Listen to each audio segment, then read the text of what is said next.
કથાના પ્રસંગની અંદર પરમ પૂજ્ય સદગુરુ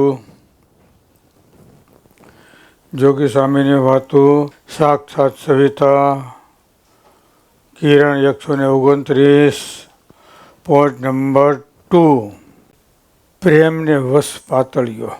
સમજે ને, ભગવાન છે પ્રેમને આધીન થાય. પ્રેમી ભક્તો ને એની વાહે ભગવાન ફરે. નરસિંહ મહેતા ભજન બોલતા ને ત્યારે ભગવાન કૃષ્ણ પસવાડે કરતા લઈ નાચતા. જ્યાં મારો ભક્ત કીર્તન બોલે ને ત્યાં હું નાચું. ગોપીઓનો પ્રેમ જોયું, ભગવાન એને આધીન થઈ ગયા. ઇન્દ્રિય ઓળખ્યા નહીં, બ્રહ્માંડ ન લાગ્યો ભેદ, ગોતી કાઢ્યા ગોવાળિયા, વાહે રહી ગયા વેદ. પ્રગટને ભજી ભજી પાર પાયમાં ઘણા, ગીધ ગુનિકા કપિલ વૃંદ કોટી, વ્રજ તણી નાર વ્યભિસાર, ભાવે તરી પ્રગટ ઉપાસના સૌથી મોટી. કાલની વાત છે ને હાથની. શું હતું? તમે નહોતા પણ એક હરિભગતે ભરવાડે રઘુજી મહારાજને લાકડી આપીને તો ભગવાન સ્વામિનારાયણ લાકડી તેડવાવ્યા. પછી કે તમે કોણ છો? તો રઘુની લાકડી એવી કે હું તમે ભેગું નહીં આવું. પછી મહારાજ રૂપ બદલાવી રઘુનું રૂપ ધારણ કરીને પછી હા હવે તમે ભેગું. મહારાજ પોતે ગયા, હું તમને ઓળખતો નથી. મહારાજનું રૂપ બદલાવવું પડ્યું, રઘુનું રૂપ ધારણ કર્યું. હા, અને પછી ગયા કે હા તમે બરાબર. એટલે ખબર પડી જે મૂર્તિ જનને ભાવે એ મૂર્તિ નિજધામ. આમ લાઈન થવી જોઈએ. આમ મકોડા હોય ને, હાકલ હોય ને ભેને બાંધવાની, એમાં બધે મકોડા હોય, એકબીજાને હોય. કઈ મૂર્તિ ધામમાં તેડવા આવે? જે આપણા સ્વભાવને સોડા સ્વામી બાપે લખ્યું, મોક્ષ કલ્યાણ ક્યાં છે? જે ઠેકાણે આપણો સ્વભાવ છૂટે એ. અને આપણો મોક્ષ કોણ કરે? જે આપણા દુઃખમાં ભાગ લે એ. દુઃખમાં ભાગ એટલે આપણા સ્વભાવ છોડાવે એ. દુનિયાની અંદર મોટામાં મોટું દુઃખ હોય ને તો સ્વભાવનો, પ્રકૃતિનો, વસે વાસનાનો. સમજે? નંબર 3 આવે. સમજો ને? સ્વભાવ, પ્રકૃતિ અને વાસના. જે આપણા દુઃખમાં ભાગ લઈ આપણે ધામમાં તેડવા આવે એ આપણો મોક્ષ કરવાનો અધિકાર એનો છે. કેનો? સ્વભાવ છોડાવે એ. જ્યાં સ્વભાવ છૂટે, સ્વભાવ છોડાવે ત્યાં કલ્યાણ છે. ક્યાં છે? સ્વભાવ છોડાવે ત્યાં. સ્વભાવ છોડીને કલ્યાણ કરે એ કલ્યાણ. સ્વભાવ હોતું કલ્યાણ કરે તો બીજા ભગવાન. ભગવાન તો ખરા, ના નહીં હો, પણ અને અત્યાર સુધી સ્વામી કે કોઈએ સ્વભાવ છોડી અને કલ્યાણ કર્યા નથી. અને આજ ભગવાન કલ્યાણ કરે છે. એની વિશેષતા, એની અધિકતા એ છે કે સ્વભાવ ટાળી પછી કલ્યાણ કરે છે.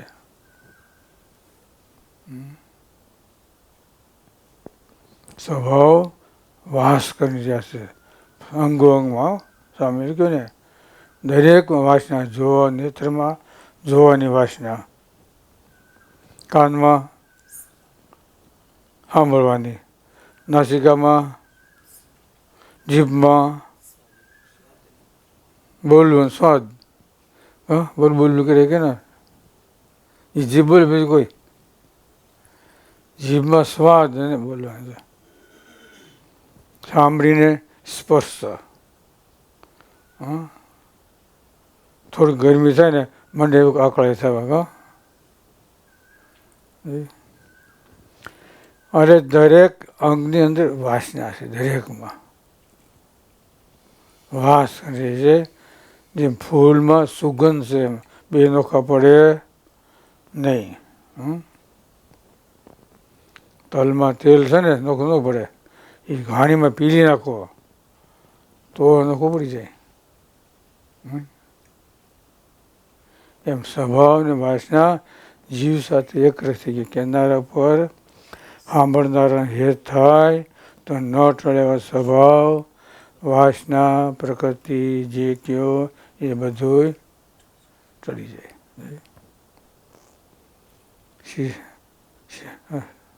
હાઠો હશે એમાં ર હશે નોખો કેમ કાઢવો? શીસોડા નાખવો પડે ને, તો ર ને સોતા બે નોખા થઈ જાય. બાકી એમ ધૂંબા મારો તેમાંથી કઈ ર નીકળે આટામાંથી ન નીકળે. પેસર કહો પેસર બસર થાય. શીસોડામાં નાખે ને ઊંઘરો નીકળી જાય, જો પેસર થઈ જાય. જો એટલે ભગવાનના સંબંધ વડે કલ્યાણ લખ્યું, સમજાણું? ભગવાન તો કલ્યાણ કરે, એના સંબંધવાળી વસ્તુ છે ને એ પણ કલ્યાણ કરે.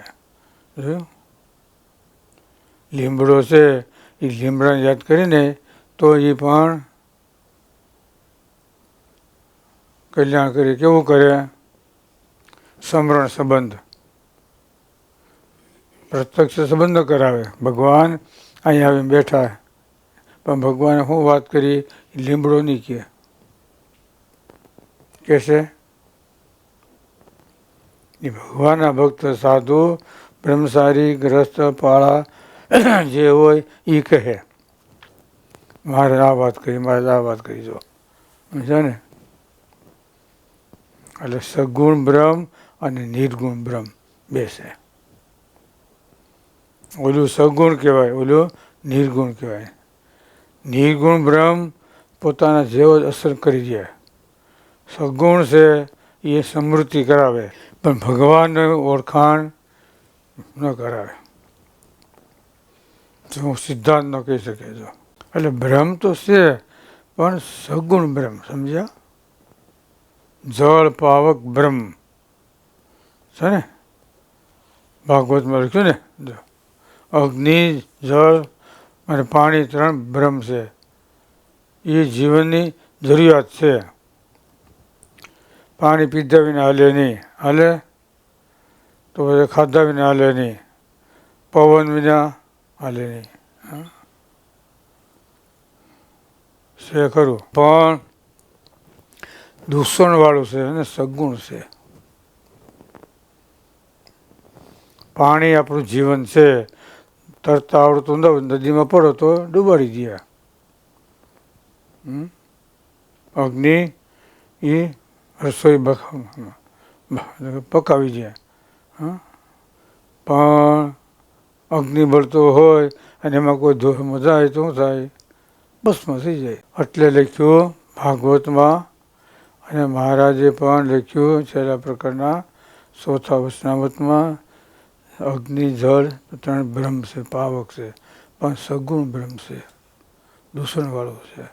અને પેલું નિર્ગુણ બ્રહ્મ પોતા જેવું કરી દે. ઈળમાંથી ભમરી કરી દે, ભૂષણમાંથી ખેસર કરી દે, પામર હોય એમાંથી મુક્ત બનાવી દે, અક્ષરધામનો વાસી બનાવી દેજો. પામર એવું, પામર એટલે બોતડું, કોઈ પ્રકારનું જ્ઞાન નહીં. એના કરતાં વિષય જીવ સારો. એક તો જ્ઞાન છે ને ખાવાનું જે હોય તે, બરાબર? વિષય જીવ સારો, એક જ્ઞાન તો છે. પામર એટલે બોતડું, એ બહુ કઠણ પડે. જો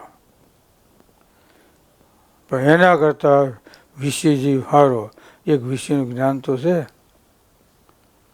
એક ખીલી બંધાઈ તો ગયો, ઓલો પછી છૂટો ફરે, બંધાય નહીં. સ્વામી કે કિંમત કેની છે? જે ખીલી બંધાણો એની. ખીલો એટલે અંગ, સમજાણું? લાકડાનો લોઢાનો નહીં, ખીલો ખબર ગઈ. અંગ આપણું કયું અંગ છે? એટલે મહારાજ લખ્યું જે અંગમાં રહી ભજન કરે તો બહુ સમાસ થાય. પણ અંગને ઓળખે નહીં ત્યાં સુધી જેમ ઘાયલને પાટો ગોઠે નહીં અને સુખ ન થાય, એમ એને ભજનમાં સુખ થાય નહીં. ભજન કરે તો સમજાણું ને, ભજન કરે ને તોય સુખ ન થાય. કે ભજનમાં સુખ જ છે. જો અને કયો પોતાનો અંગ છે એ વિચારવાનો. કયો પોતાનો અંગ એ અંગમાં રહીને કરે ને તો બહુ સમાસ થાય. સમજે? ઘાટ સંકલ્પ બંધ થઈ જાય. પાટો ગોઠ્યો કહેવાય. એમાં રહીને થોડું કરે ને તો ઝાઝું થઈ જાય. સ્વામી કે આ લોકમાં કિંમત કેની છે? જેને ભગવાનનો સંબંધ થયો એની. ઘઉં હોય, કાકરા હોય, એ ઘઉં ભેગા ઉજાઈ જાય જોખવામાં. કાકરાનો ભાવ હોય ઘઉંની હારે, પણ ઘઉંનો સંબંધ રાખે તો એમ આપણે કાકરા જેવા થઈ, પણ ભગવાનના ભક્ત એનો સંબંધ રાખી તો આપણે અક્ષરધામમાં પૂગી જાય ને કે નહીં? પૂગી જાય. જો અક્ષરધામ પૂગી જાય. જો કેને માટે? જેને જવું એને માટે. બાકી અહીં રહેવું છે એને માટે કોઈ વાત, એને માટે કોઈ નથી. જેને અક્ષરધામમાં જવું હોય, જેની પાસે મૂડી હોય એને ધ્યાન રખાય. બાકી જેની પાસે કાંઈક હોય એને હોય. જાળવજો જોખમ કરી જતન હોય ને એમ. ભગવાન મળ્યા, સત્સંગ મળ્યો, આવો સમાજ મળ્યો એને માટે છે. રખે પાટો ગાડી બદલી ન જાય એમ. નકર પાટો બદલી જાય, ગાડી ખડી જાય, બીજે રસ્તે વહી જાય ને. પાટો બદલે કેટલી વાર લાગે? ખટખટ થતા વહી જાય. સરસ મજાની વાત સમજે ને. નિષ્કુળાન સ્વામી, મુક્તાન સ્વામી હતા ને, મહારાજ પહેલાં તેરવા ગયા હતા, રામાન સ્વરૂપ ધારણ કરીને ન ગયા. પછી મહારાજ પાછા પોતાનું મૂળ સ્વરૂપ ધારણ કરી આવ્યા. ત્યારે એમ છે નિષ્કુળાન સ્વામીને એમ છે. ખીલો મજબૂત હતો એટલે કોઈ વાંધો ન આવે. સમજે? એમ સમજણ અને નિષ્ઠા મહત્વ છે. સમજો ને? સમજણ એ 100 બખ્તરિયા છે. એની આગળ બીજા સાધન કહેવાય. સમજણ મુખ્ય કહેવાય. સમજાય ને? ભગવાનનો આશરો અને સમજણ. જો આશરામાં તમામ સાધન આવી જાય. સમજાણું ને? આશરામાં તમામ સાધન આવી જાય અને સમજણમાં બધી નિષ્ઠા આવી જાય. સમજણ ક્યારે કહેવાય? નિષ્ઠાપૂર્વક જે વસ્તુને સ્વીકારવામાં, સમજણપૂર્વક જે વસ્તુને આપણે સ્વીકારી ત્યારે. સમજ્યા ને? વસ્તુ સ્વીકારવાની સમજણપૂર્વક. એટલે સ્વામી કે આ દુનિયામાં કિંમત કેની છે? જેને ભગવાનનો સંબંધ થયો એની. ભગવાનની ઓળખાણ થઈ, ભગવાનની પ્રાપ્તિ થઈ, એના કિંમત છે. જે વસ્તુ થોડી પણ મહત્વની છે. સમજો? વસ્તુ થોડીક છે પણ મહત્વની છે. એટલે જેમ ભગવાન વચ્ચે કલ્યાણ થાય, ભગવાનના મળેલા, ભગવાનના ભક્તો એને વચ્ચે પણ કલ્યાણ થાય. સ્વામી કે ભગવાન થકી મોક્ષ થાય અને સાધુ થકી મોક્ષ ન થાય, આ સમજણ અમે લાવ્યા ક્યાંથી?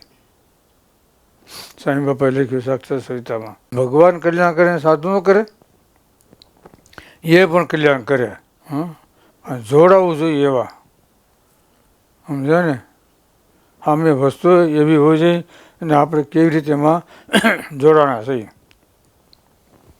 નિષ્ઠાપૂર્વક, વિશ્વાસ અને શ્રદ્ધાપૂર્વક. બોલો સહજાનંદ સ્વામી.